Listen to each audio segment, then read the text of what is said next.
My name is Alina, a 23-year-old college senior with sights set firmly on becoming a journalist. But today, instead of celebrating my pending graduation, I'm trapped in a nightmare that's all too real. Barely 24 hours have passed since we buried my dad, Martin. He was the kind of father who managed to make me feel loved despite always being halfway across the world on business. The house feels emptier without him, a silent testament to the void his passing has left. As I stand in the foyer, still numb from the funeral, my mother, Claudia, and sister Victoria waste no time in announcing their plans. Their words ring in my ears like the tolling of a bell, a funeral knell for any lingering sense of family unity. "We're going to sell this house," Claudia says, the cold glint in her eye betraying her feigned solemnity. "Start looking for a new place, Elena. You better be out soon." I can hardly believe what I'm hearing. Before I can process the loss of my dad, they're already thinking about money and what they can gain from his death. It feels like a betrayal too large to comprehend. "You don't think you're entitled to anything, do you, Victoria?" taunts her boyfriend, Jan, chuckling beside her. Their cruel amusement makes my blood boil. I shouldn't be hearing these words, not at this moment when the pain is so raw. I never understood their greed, their obsession with wealth and appearances. I was the family outcast, too serious, too studious, Elena the dreamer they'd mock. And now, faced with their scheming, all the years of indifference and mockery come to a head. "You're the worst," I cry out, unable to rein in my anger. "I'm done with this. I'm done with all of you." The bell rings, punctuating my outburst. Irritated at the interruption, I wipe away angry tears and swing the door open. A man in a dark suit stands before me, a briefcase in hand, his face striking a chord of vague recognition. "My condolences," he says solemnly. "May I come in?" Who is this stranger with a tone so grave, appearing at the most unexpected time? I'm not ready to deal with anyone else, not now.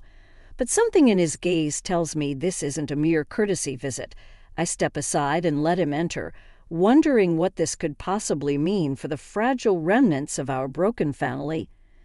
The echo of my father's laughter once filled the hallways of our home, a balm to the sting of my mother and sister's sharper tones. Now those walls seem to press in on me, the memories of their hurtful words blending with the emptiness his absence has wrought. I'd always sought solace in my studies, believing that someday those books would lead me to a life of purpose, free from the shallow desires that drove Claudia and Victoria. But as I sit at the dining table, it's hard to focus on anything but the void Martin's passing left behind. Silent meals had become a new norm since Dad got sick and then passed away. Victoria would be on her phone and Claudia would flip through high-fashion magazines, their detachment from our reality stark and unyielding. Their latest plan to dispose of our home and leave me behind hammered the final nail in the coffin of our family bonds. They seemed so eager to chase their fantasies of luxury condos and designer lives that nothing else mattered. Dad had been our anchor, and I'd expected at least a pretense of unity after he was gone. But now, faced with their naked opportunism, the lie of family was exposed, and something inside me snapped. Tired of being the outsider, the one who cared, I was ready to walk away from it all. Adrift in these thoughts, the doorbell rings, a sound I now associate with disruption and unwelcome news. At the door stands a man from my father's past, someone whose connections to our family have faded over time. "Good evening," he greets me. "I need to speak with you about your father's affairs." His sullen tone carries a formality that seems out of place in our disheveled living room, now a stark reminder of our discordant family. I nod, gesturing for him to sit down. Claudia and Victoria peek from the kitchen, their curious faces pinched with irritation. The man pulls out a stack of papers from his briefcase, his expression grim. "I'm Mr. Adams, your father's attorney," he explains as he adjusts his glasses, preparing to deliver news that feels poised to shake the foundations of our already crumbling household. Claudia leans in, her interest piqued. Victoria tries to look uninterested, yet hovers close by. As Mr. Adams begins to speak, I brace myself for what's to come, unsure of the consequences, but certain that our family dynamics are about to change once again. The room seems to contract with tension as Mr. Adams clears his throat, unfolding the document that held the final wishes of Martin, my father. Claudia and Victoria perched on the edge of their seats, their eyes betraying a keenness they'd struggled to mask since we lost him. "In accordance with your father's requests," Mr. Adams starts, "I am here to read the will and begin the process of executing his instructions." He looks around at each of us, perhaps gauging our readiness for what he's about to divulge. I can't help but feel a sense of dread. Growing up in the shadow of my mother and sister's expectations had taught me to expect little, to brace for disappointment. Yet, as the attorney's words begin to flow, it's evident that our expectations are about to be overturned. "To my daughter Elena, I leave the entirety of my estate, including the family home and all accumulated savings and investments." The room falls silent, but for the rustling of paper and the distant ticking of the grandfather clock. Mr. Adams continues to read, but I barely register his words. All I can hear is the thundering beat of my heart and a kind of ringing in my ears. It can't be right. There must be some mistake. I finally manage to stammer, my voice sounding foreign to my own ears. But why? Victoria's chair scrapes violently against the floor as she stands, her eyes widening in a mix of shock and fury. Claudia, similarly stunned, remains seated, her mouth opening and closing soundlessly. John, who had until now hovered quietly in the background, steps forward as if to protect or perhaps restrain Victoria. "This is some kind of joke, right?" he demands, but Mr. Adams simply offers a somber shake of his head. "There's no error," he assures us. Martin was very specific in his directive. He believed that Elena, with her convictions and work ethic, would best honor his legacy and manage his assets responsibly. Claudia finds her voice as disbelief gives way to anger. "But what of us?" she snaps. "Her mother and sister. Are we to be left with nothing while she takes everything?" The question hangs in the air, a palpable cloud of resentment radiating from my mother and sister. I'm at a loss for words, torn between the immense responsibility thrust upon me and the sting of their evident greed. Martin had his reasons, Mr. Adams finally continues, looking directly at me, which he believed would be understood in time. For now we must discuss the next steps and the details of the estate. As he talks, I can't help but wonder what my father saw in me, what faith he had placed in my hands, and how I could ever hope to fulfill it amidst the ruins of our family unity. The silence after Mr. Adams's revelation feels almost as heavy as the sadness that gripped me during my father's funeral. Claudia and Victoria's outrage fills the room, crashing against my shock like waves against a cliff. For a moment, no one speaks. We're trapped in a standstill, the implications of my father's will cutting through the air like a cold wind. My reasons, Mr. Adams finally continues, looking directly at me, were detailed in a personal letter left to me by your father for you, Elena. Victoria's voice breaks the spell. But there must be some mistake. I mean, she can't just get everything. Her words ricochet off the walls, heralding a battle I have no desire to fight. John puts a restraining hand on her shoulder, but it does nothing to dampen her spirit. And what about us? What are we, strangers, he decided to discard after everything we've done for him? She seizes upon the words like a weapon, her voice rising to a crescendo of disbelief. Claudia's mask of shock peels away, revealing the anger beneath. Exactly. There must be some provision for this, some oversight or option for dispute.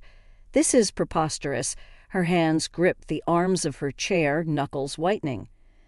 I finally find my voice, feeble though it sounds even to my ears. I don't understand. Why would Dad do this? What was he thinking? My mind races with unanswered questions, all pointing to a man I realized I may never have truly known. Mr. Adams removes his glasses, pinching the bridge of his nose before responding. Martin had his reasons and he wanted you to know them. But in his own words, as for Claudia and Victoria, he turns to address them. You may contest the will if you wish, though Martin's instructions were explicit and his sound mind when drafting it is well documented. The room falls into chaos once more, voices clashing as Claudia and Victoria express their anger and confusion, scrambling for a plan of action. I barely hear them. My thoughts are with the unopened letter, a final message from my father that burns a hole in the table where it lies. Taking a deep breath, I reach for the letter. The paper feels both insubstantial and as heavy as lead in my hands. Unfolding the creases, I prepare to read the words of a man who chose to speak from beyond the grave rather than in life. A man who has now left me an inheritance that feels more like a chalice of poison than a cup of blessings. Alone in my room with the door securely closed, I unfolded the letter with trembling hands. Each crease seemed to hold a whisper of my father's voice, and as the written words appeared, I braced myself for the understanding that was about to come. Dearest Alina, it began in my father's familiar script. As you read this, I am sorry. Sorry that I am not there to tell you these things in person. Sorry that I am leaving you with a burden that a parent should never bestow on their child. His apology, sincere and immediate, cut through the complexities of legal jargon and blunt revelations that had filled the air just moments ago. I inhaled deeply, the scent of ink on paper somewhat comforting. Your strength, your discipline, and your vision for a better world have never been invisible to me. In you I saw the promise of a future that embraced honesty and integrity, far from the grasping hands of greed. The letter trembled in my hands, not from a breeze through the old window pane, but from the wellspring of emotions it unleashed. My only hope is that this inheritance will provide the freedom and the means for you to fulfill those aspirations that burn so brightly within you, to not feel confined to fix what was broken long before you could make a difference. Live the life you deserve, my Elena. I folded the letter, pressing it against my chest, feeling the ink-etched love of a father who had seen his daughter's unassuming sacrifices. A wave of determination swept through me, mixed with the grief that had trailed me like a shadow since his passing. Leaving the safety of my room, I stepped back into the storm that was my fractured family. Mr. Adams glanced up as I entered, a silent question in his gaze. Claudia's glare was sharp, fixated on me, and Victoria was pacing like a caged animal, her earlier rage turned desperate. It's time to talk about what happens next, I said, my voice firmer than I felt. Claudia scoffed. What happens next is that we challenge this farce. Victoria nodded vehemently. You won't get away with this, Elena. We deserve our share. Mr. Adams interjected. Any legal challenge will be a lengthy and costly process with no guaranteed outcome. Martin's will is clear and well within his rights to enforce. With my father's words burning a hole in my pocket, I faced them, the family that had never truly been a family. It wasn't my decision, but it was his, and I intended to honor it. Tension wrapped chains around us all, but amid the chaos, one truth held steadfast. I would carry out my duty, uphold my father's wishes, and through them, perhaps find my own path to a better world. In the following days, the house became a war zone of oppressively silent meals and thunderous arguments. Victoria and Claudia scoured legal forums and consulted with lawyers, desperately seeking a loophole to contest the will. They clung to the belief that they were entitled to Martin's legacy, viewing it as their rightful due rather than the gift of a man's life's work. Despite their efforts, Mr. Adams remained unflappable, a steady pillar amid the tempest. His calm demeanor was a source of comfort as we navigated the uncharted waters of estate settlement. "The will is airtight, Alina," he assured me once again over cups of tepid coffee in the formal dining room. "You need not worry about their threat." Yet even with his reassurances, guilt gnawed at me. Was it right to accept everything while my mother and sister got nothing? The logical part of my brain reminded me that my father had his reasons, but my heart couldn't shake the residual familial obligation, a desire to mend what was broken even when I knew it was beyond repair. I spent my days preparing for the inevitable legal challenges and familiarizing myself with Martin's finances. The responsibility was daunting, running the numbers, making decisions about property and investments I never knew existed. Each step felt like wading through fog, but I was determined to see it through, to build on the small beacon of trust my father had left me.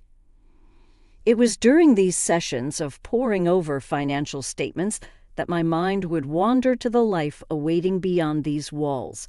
How to use this inheritance to forge a path aligned with my own values, how I could make a lasting impact. Amid the chaos, Claudia and Victoria grew increasingly agitated, their true colors seeping out in bursts of pettiness and spite. In an impulsive display, Victoria claimed sentimental family heirlooms, while Claudia hinted at dark secrets that could tarnish Martin's name. Their insinuations aimed to wound, to shake my resolve, but I had become adept at navigating their emotional minefields. One particularly tense evening, the air thick with unsaid threats and frigid stares, I reached my breaking point. Enough. I said the single word, slicing through the tension. 3 pairs of eyes fixed on me, uncertain, wary. "I can't give you what Dad didn't leave for you, but what I can do is help you start over somewhere else." Their shock was palpable, an abrupt shift in the dynamic they had been fueling. "It won't be a life of luxury, but it will be a fresh start." Claudia's laughter was sharp, humorless. A concession prize from our dearest Alina, how magnanimous. Her sarcasm was a familiar sting, but it glanced off the armor years of antagonism had helped me forge. I stood firm despite the bitterness that clawed at the air between us. "It's not a prize, it's a choice. Take it or leave it, but understand this. I am moving forward with or without your acceptance." Their response was a symphony of silence and grudging nods, a tenuous agreement forged at the crossroads of greed and survival. As I retreated to my room, letters' weight in my pocket reminded me of the journey ahead, one where I'd navigate not only the inheritance, but also who I would become as a consequence of it. The days turned into weeks as my life became a routine of meetings with Mr. Adams and navigating the complex process of realizing my inheritance. Claudia and Victoria, having reluctantly accepted my offer, began their search for a more modest place to call home. The atmosphere grew less contentious, though the air still held a chill that went beyond the coming of winter. It was a time of paradoxical solitude amidst the chaos. The house felt larger and more desolate with each packed box and removed piece of furniture. I found temporary solace in my father's study, which remained untouched, a capsule of the past that echoed with a time when family strife was just a faint undercurrent beneath the surface of our daily lives. The day finally came when Claudia and Victoria left the house for the last time. With the sign of a check and a curt farewell, they were gone, taking with them remnants of a life that was forever changed. Standing in the doorway, I watched as their car disappeared around the bend, feeling an unsettling mixture of relief and sorrow. It was time to look to the future. With Mr. Adams' help, I set up a charitable foundation in my father's name, dedicated to fostering educational opportunities for young underprivileged students. Students, like the younger version of myself, who once believed her dreams were unattainable within the confines of a home that didn't understand her aspirations. I enrolled in graduate school, pursuing a program in journalism that would put me on the path to the career I'd always envisioned. As I worked towards my master's degree, I used the network my father had left behind, along with the resources now at my disposal, to intern at a prominent newspaper. My life was busier than I ever imagined, filled with the pursuit of stories and justice, just like I discussed with my father on those long-distance calls that now felt like a lifetime ago. These days I'm always on the go, carrying with me the principles that he instilled in me. The house, once a cage of sorts, began to feel more like a home as I made it my own.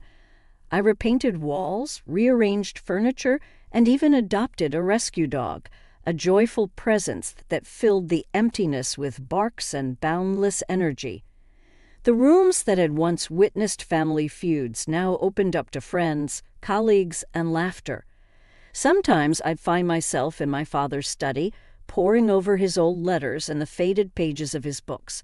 My eyes would linger on the signature at the bottom of his letter, the final message that had altered the course of my life. "Duty and love," he wrote, "are the strongest forces we wield.